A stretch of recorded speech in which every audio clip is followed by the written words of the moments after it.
Ya, Shalom Bapak Ibu Saudara yang dikasihi Tuhan. Kita kembali berjumpa di dalam program di channel Saya Percaya. Nah, kali ini saya akan melanjutkan kembali bagian yang ketiga dari Tuhan tidak pernah gagal. Bagian pertama dikisahkan Musa diselamatkan Tuhan dari sungai Nil dan dikembalikan kepada keluarganya dengan cara yang ajaib. Dalam situasi yang tidak memungkinkan, Tuhan gak mungkin gagal karena dia punya rencana. Yang kedua, ketika Musa melakukan kesalahan yang fatal, dia memukul dan membunuh salah satu mandor orang Mesir yang bertugas mengawasi orang-orang Ibrani yang sedang bekerja paksa. Dan setelah dibunuh, kemudian dia kuburkan di pasir. Rupanya ada yang melihat keesokan harinya sebagai orang Ibrani yang peduli kepada saudara-saudaranya. Dia kembali berjalan-jalan dan dia melihat ada dua orang Ibrani sedang ribut. Mungkin adu argumen kali, adu mulut ya. Mungkin ya. Dan ketika dia sampai di sana, dia tegur, kenapa sih kok ribut? Nah, salah satu dari dua orang ini berkata begini, siapa yang mengangkat kamu menjadi hakim atas kami? Apakah kamu juga berniat pengen membunuh kami, salah satu dari kami, seperti engkau kemarin membunuh orang Mesir? Dia kaget, saudara. Karena tadinya dia pikir gak ada orang yang melihat, ternyata ada yang menjadi saksi ketika terjadi pembunuhan dan dia menguburkan jenazah orang Mesir itu di pasir. Musa menjadi ketakutan dan kemudian ternyata nggak sampai di situ, informasi mengenai Musa membunuh mandor orang Mesir itu sampai ke Firaun. Sehingga dicarilah upaya dan diikhtiarkan, dibuatlah sebuah keputusan, Musa harus bertanggung jawab dan dibunuh. Nah, saudara, sampai di sini kita melihat sepertinya kesalahan fatal yang dilakukan Musa sepertinya akan membuat Musa kehilangan segala-galanya untuk masa depannya dan dia menyingkir ke Midian. Dan di sana dia dipertemukan dengan seorang imam yang bernama Yitro dan kemudian dinikahkan dengan salah satu anaknya yang bernama Sipora. Nah, bagian ketiga ini saya akan sama-sama mengajak Anda menyoroti setelah Musa tinggal di tempat mertuanya yang adalah peternak, dan Musa akhirnya juga bekerja sebagai gembala menggembalakan ternak kambing domba mertuanya. Nah, sampai di sini ada bagian yang saya mau sampaikan kepada saudara. Ketika Anda sedang dibawa Tuhan oleh Tuhan berjalan dan dalam tanda kutip dipaksa harus mengerjakan sesuatu yang mungkin sama sekali nggak ada background, nggak ada latar belakang. Karena saya tahu selama Musa tinggal di istana nggak pernah belajar menggembalakan. Kenapa? Karena bagi orang Mesir profesi sebagai gembala itu sesuatu yang sangat diharamkan. Jadi saya yakin selama Musa bertumbuh, selama Musa tinggal di istana, selama dia jadi penghuni istana Firaun, dia pasti tidak pernah bersentuhan dengan pekerjaan yang namanya penggembalaan. Tapi ketika Tuhan dengan cara yang ajaib mempertemukan dia dengan mertuanya yang adalah seorang gembala, Musa tidak menolak mengerjakan sesuatu walaupun mungkin secara keterampilan dia gak menguasai hal itu. Nah, saya mau sampaikan satu hal, saudara. Ada kalanya Tuhan membawa kita untuk mengalami sesuatu dan dalam tanda kutip dipaksa mengerjakan sesuatu yang mungkin tidak pernah ada latar belakang. Ya, sekali lagi, ada kalanya Tuhan membawa kita untuk mengerjakan, dipertemukan dengan orang pada waktu yang tepat, di tempat yang tepat, tapi harus melakukan sesuatu yang mungkin bukan bidang Anda sebelumnya. Mungkin Anda berkata begini, Pak, saya sekolahnya kan akunting, masa saya harus beternak? Loh, kalau memang Tuhan bawa ke sana, kerjakan. Kita nggak ngerti loh. Mungkin Saudara berkata, Pak, latar belakang saya adalah tukang, masa sekarang saya harus bertani? Kerjakan aja.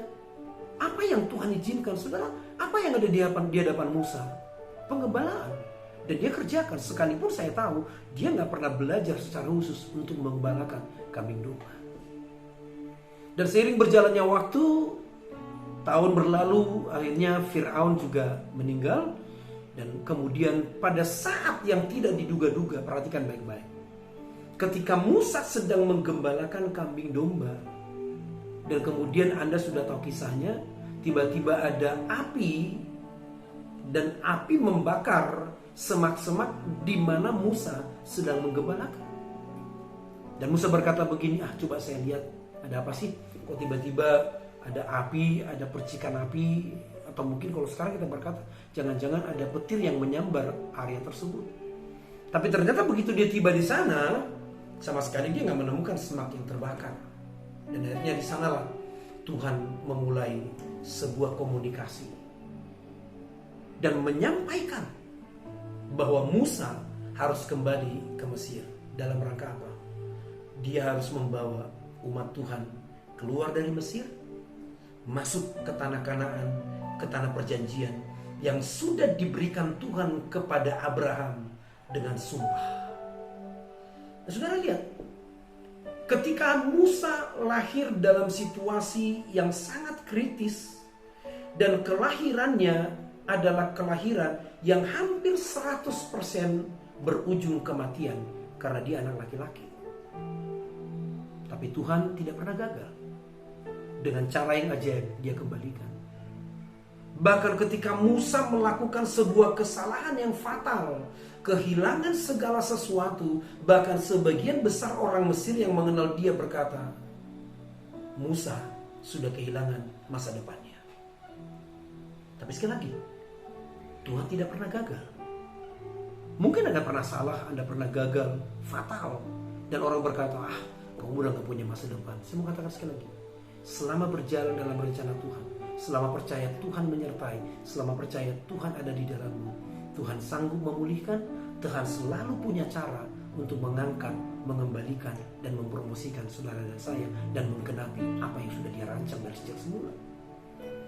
Dan ketika Musa sedang menggembalakan dan dia bertemu, dan lebih tepatnya ditemukan oleh Tuhan, Tuhan berbicara kepada Musa, kembali ke Mesir karena kamu punya tugas.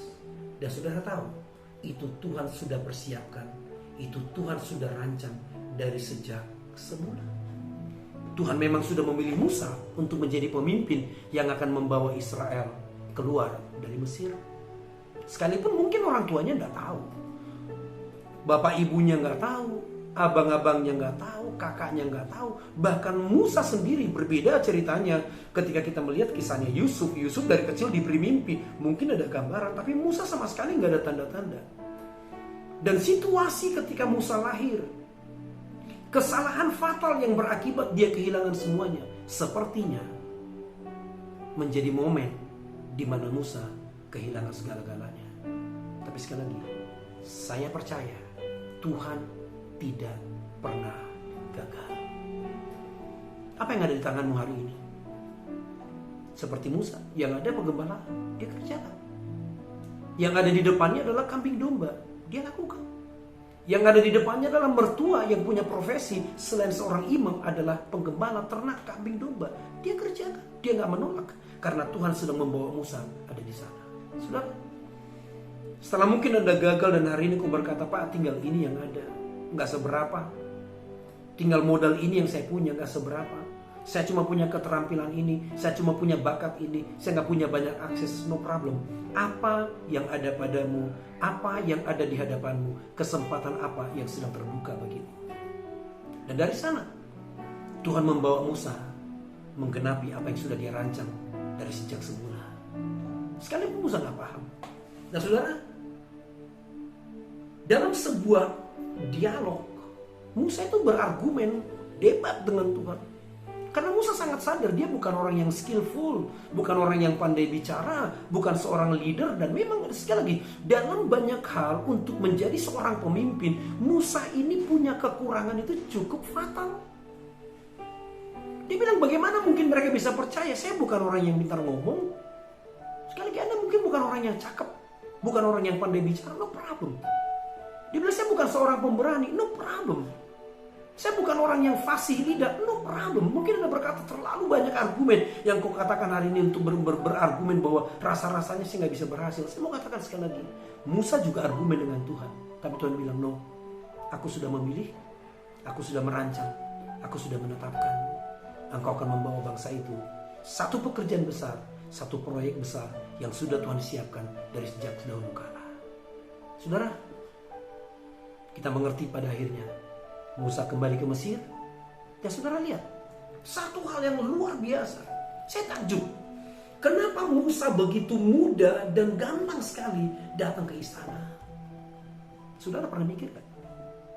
Gampang sekali loh Musa itu untuk datang ke istana. Mau siang, mau sore, mau malam, kapanpun dia diperintahkan Tuhan untuk bertemu dengan Firaun. Dia gak mengalami kesulitan. Kenapa? Karena dia pernah di situ. Dan saya tahu Musa gak pernah terpikir itu sebelumnya. Maka saya bilang, mungkin hari ini pekerjaanmu, profesimu, keterampilanmu, posisimu, tempatmu tinggal, tempatmu bekerja, hari ini kau belum paham Tuhan akan bawa kemana. Saya mau katakan sekali lagi, jalan.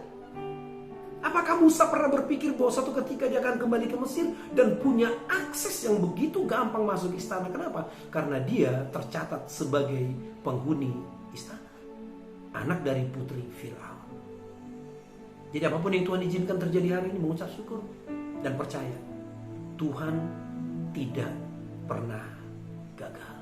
Kalau dia sudah memanggil, kalau dia sudah memilih, kalau dia sudah merancang, selama engkau mau dan bersedia berjalan dalam rencana Tuhan, saya percaya Tuhan tidak pernah gagal bagimu.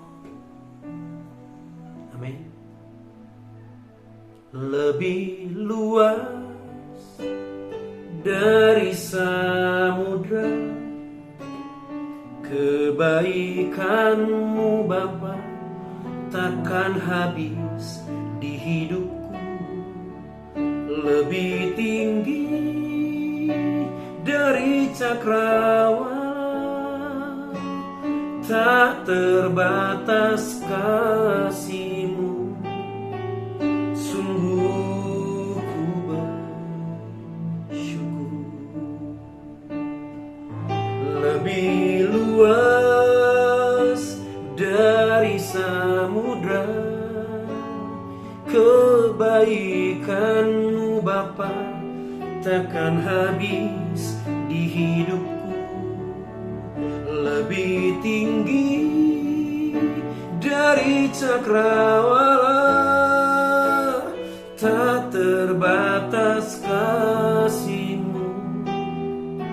Sungguh ku bersyukur.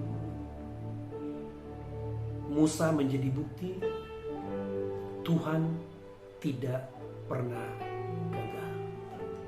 Saya percaya apapun yang Tuhan izinkan terjadi bagimu, selama Tuhan menyertai, selama Tuhan ada di dalam, dan pasti Dia ada, Roh-Nya memeteraikan saudara sebagai milik kepunyaan Allah. Kalaupun situasi tidak baik, no problem, Tuhan bisa pulihkan. Kalaupun Anda pernah berbuat salah dan fatal, tidak ada masalah, bertobat, sadari, Tuhan bisa pulihkan.